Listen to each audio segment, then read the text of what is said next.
taping this show at Brick House in downtown Brooklyn are numerous. For one, this building is positively humming with the diverse talents of the staff of Brick Arts and Media, from radio producers to art curators.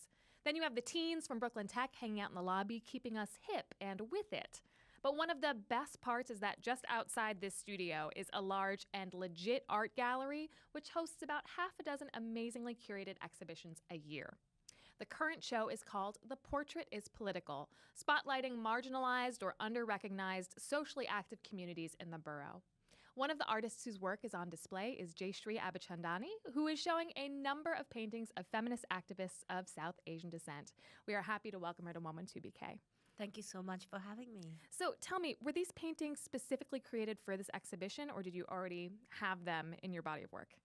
Well, I'd actually begun to make a few of them, and then in 2017, a curator named Alexandra Chang approached me and said that she would like me to expand on the series for the Asian Arts Initiative's 25th anniversary in Philadelphia. And I had been involved with the Asian Arts Initiative with a long time and a big fan of their director, Gail Issa. And so initially what began as a project to document the organization, the women in the organization that I had begun, SAUCI, South Asian Women's Creative Collective, I thought would be great better, acronym, by the way. Thank you. Thought it would be better suited to actually give everyone a portrait of the feminists in the community that were just doing this most amazing work and not just limited to the ones that I had personally worked with. So in addition to being a TV show and having this go on YouTube, it's also a podcast. So maybe for people who are listening, if you can describe what these portraits look like. And they can also obviously go to YouTube and your website to see the works. So the portraits in the series are either in round or triangular form. And I guess what I decided was that I would give the queer folks the triangles and the kind of bi and straight, and I'm saying straight with quotes, folks circles. And initially the thinking was just to really get away from the square and the frame and all the kind of art historical weight of the frame. And circles and triangles seemed like such a feminine shape. And I thought very much about ACT UP and the history of it with its pink triangle, and felt like, that would be a really good reference point for the queer paintings. And some of them are sculptural and some of them are more traditional 2D paintings. Yes. In fact, I had begun the series with sculptural portraits, but they take a really long time. And I need to get the folks to give me photographs from all the various angles so that I can sculpt them in the round, which is really different from the paintings where I can just stalk their social media and choose an image. Just like the rest of us. Yes, exactly. And so there are 30-some portraits on view. Yes.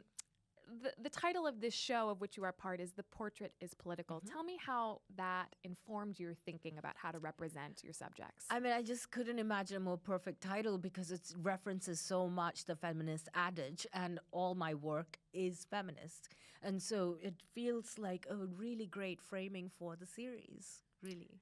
And how did you select the people who you included in this? I mean, it's amazing to look at this sea of brown faces of South Asian descent, many of whom live here in Brooklyn. How did you go about narrowing this field? So there were no-brainers, for example, the sculptural heads are women that I'm really close to. Like one of them is Sonia Mehta, who's my co-founder of SAUCI London. One of them is Swati Khurana, who's a founding member of SAUCI New York. And then there's Tanmozi Soundararajan, there's Bhairavi Desai, there's Malika Dutt, there's Nahar Alam, Shamtoli Haq. These are women who I have known to really shift the landscape of the city in a substantial way. So it was no kind of thinking even that they needed to be part of the series. But then I also wanted the series to really be very representative of the diversity of the community. So we have folks from Afghanistan, from Guyana, from Jamaica, from Pakistan, Bangladesh, Nepal, Sri Lanka. I tried to, from the UK, from the US, I tried to be really representative of nationalities, of religions. We have lots of atheists like myself in the series. There are queer, trans, straight, working class, everything that you could think of. I tried to be as inclusive as possible. Tell us a little bit about this other show that's on display at the Ford Foundation right now. Oh my God, it is a bit of a dream come true for me. Well, I got invited by Lisa Kim, who's the director of the Ford Foundation Gallery, to put some proposals together for her. And I based my curatorial proposal on an idea that Naomi Klein had, where she talks about the fact that we have more social and political engagement today than ever before. And that has a lot to do with social media and the internet, but that doesn't always translate into the type of political action that we want to see. And she puts that down to a lack of utopian imagination. And what she says is 50 years ago, because we're thinking now 50 years ago was Stonewall, was the civil rights movement, that when folks were working to upturn oppressive systems, they were looking for complete revolution. And so the second show will be the response to the violence. The bodies that are in peril will be elevated into a sacred space of love for radical love, which is the name of the show. So we really are going to take all these bodies, these Black, brown, queer, disabled bodies, and create a space for them that will really give them the kind of honor and respect that they deserve. And finally, we will end with utopian imagination, which is, well, how do international artists of color see us, envision us into the future? I love this idea of sort of a three-part narrative that both looks at our current reality of violence against brown people, women, LGBT community, but ends in a hopeful place. Yes. And the lineup of artists that you've curated is like a greatest hits. Thank you. Yes. And so this is on view right now at the Ford Foundation building. Shout out to my Ford Foundation family. They're amazing. And anyone can just come in off the street, go look at it? Absolutely. It's up till May 11th, and you can actually see my curatorial work all year, because once this ends, June 11th will be the opening of Radical Love, and then Utopian Imagination will open on September 17th. Amazing. Well, I want to come back briefly to what you have on display here at BRIC House again. So again, this is part of the Portrait is Political, but your piece is called Jasmine Blooms at Night. Can you tell me a little bit about the title of this piece? Yes, so when I founded Saucy, and a lot of these women, a lot of the feminists in the series founded their organizations in the 90s, there was a lot of kind of transatlantic dialogue between South Asian communities, and there was a festival that happened in Canada called Desh Pardesh, and folks from the US and the UK really, we went to Canada for a pilgrimage, and this was this very fruitful place that brought art, politics, and culture together. And one of the writers they had was an Indo-Caribbean writer named Shani Motu, who wrote a book called Serious Blooms at Night, and it was way ahead of its time. The protagonist was this trans person who had suffered endless amounts of sexual violence, and it's based in magic realism. And it was just a book that was transformational for all of us. I switched it to Jasmine as opposed to Sirius because Jasmine is a flower that in South Asia is worn both on the bodies of women as adornment as well as in worship, but it isn't actually affiliated with any religion, whether it's Hindu or Muslim or Christian or Buddhist. It's just a flower that's beloved by women. And so I thought that this jasmine flower blooming at night was a perfect metaphor for the ways in which these women have been so resourceful and had a massive impact without having the kinds of resources that, say, a white man might, you know? So this show is, as we mentioned, the faces of 30-some people of South Asian descent. And unfortunately, right now, the interchangeability of brown faces is in the news because of this misidentification of a brown student. So for our viewers who haven't heard about this, facial recognition matched the face of a brown undergraduate student, female of Sri Lankan descent, to the name of one of the suicide bombers in Sri Lanka. And so this bulletin went out internationally with the face of an American 18-year-old on it. And she has family in Sri Lanka, and obviously this was devastating and a terrible mistake.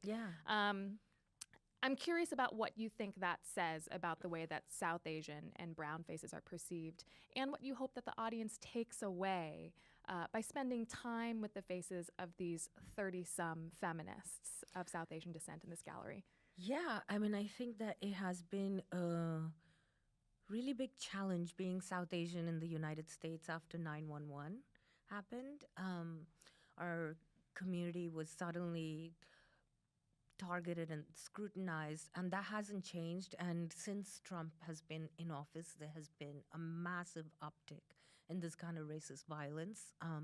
I read today that a family of 4 Sikh was basically killed. Yesterday, I read about a 13-year-old girl who was driven over and is in critical care. So, I mean, And these are hate crimes by U.S. these are citizens hate crimes, against other yes, that are Americans. happening against South Asians on a daily basis. And I think what I really wanted to do, so there's, the primary address for the work, really, I have to be honest, is my community, right? And it has to be my community because it is my community that does not have this kind of validation. They don't get to go to museums and see on the walls the folks within their midst who are making this kind of change, right? So first and foremost, the address is for them. It is for the younger folks to be able to look at those paintings and to be able to identify women who could be mentors and resources for them because these women have like decades of information and knowledge that they can share. And then to the folks outside of the community, I hope it really like kind of breaks down any kinds of stereotypes that they may have about who we are, what our faith looks like, how it drives us to be in the world, what we may physically appear like. And, because you can see in that series that there's so much diversity in what being South Asian actually means. So I hope that that comes through. Absolutely. You really get a sense that this is, that the South Asian community is not monolithic. No. And that feminists of South Asian descent come in all different shapes, sizes, colors. Yes. And I have to say, I'm really happy that BRIC has the exhibition text in Bangla. I think that's extraordinary. And I love the fact that the exhibition map includes their bios because it gives people a chance to be able to just get to those women, those resources immediately. Absolutely. So your piece, again, is called Jasmine Blooms at Night. It is part of this larger show at Brick House called The Portrait is Political, and I really recommend that people come see it because in addition to your work, there's the work of dozens of other artists, and there are depictions of Black and brown and gender nonconforming and trans bodies. It's a really beautifully curated show. And then one more time, tell us about the show Perilous Bodies. Just tell people where they can go see it and how long it's up. Folks, come over to the Ford Foundation. The exhibition is open, except for Sundays, every day from 10 to 6. It is free to the public, and I hope that you can join us because we are trying to move you and shake you and get you to see the ways in which art can communicate things that a lot of other funders' reports can't. Yes. Jaishri, thank you so much for joining us today. Thank you so Appreciate much. you taking the time. Indeed.